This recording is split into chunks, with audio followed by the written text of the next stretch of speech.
You're watching Action News Now. Storm Tracker weather. Coverage you can count on. Hey, there's a pretty shot right there. A live look over Lake Oroville. The sun is setting. The sun is actually just set, and Chief Meteorologist Howie Gordon's tracking the conditions.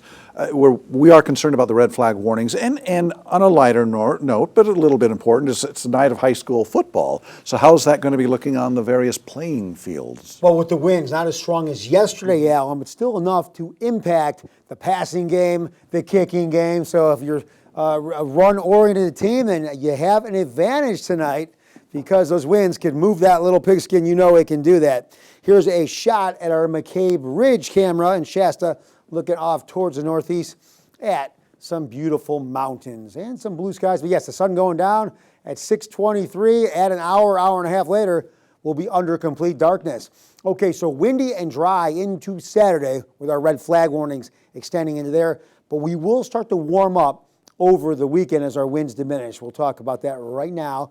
Overnight tonight, not as bad in the valley. We stay in the mid to upper 50s. Remember, we hit the mid 40s last night, and then we hit the upper 20s in those higher elevations. We'll stay put in the mid to upper 30s for tonight. But then tomorrow, look what happens there.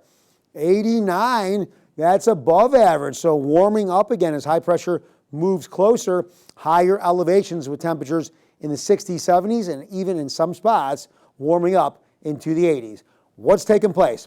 All right, the storms that allowed and helped create the winds, pulling that dry air out of the north, that storm system starting to pull away and weaken. High pressure, what it's going to do is move into the area, take control, allow for winds on the lighter side, and then at the same time, continue to warm us up. You'll see temperatures above average over the weekend. Now, here's a couple other scenarios. I talked about it over the last couple hours. Storms that originated way up there in cooler regions, they potentially have a chance of coming down into Northern California. That's one of the scenarios by the middle or to the end of next week. But for now, high pressure probably going to keep us really with a nice little fall look and mostly on the dry side until maybe a week from now. Then we have a chance at some rain. That's a week from now. For the most part, we get through Saturday and those red flag warnings and temperatures looking beautiful as fall now really is among us after waiting a few extra weeks, Alan. All right, thanks, Howie. And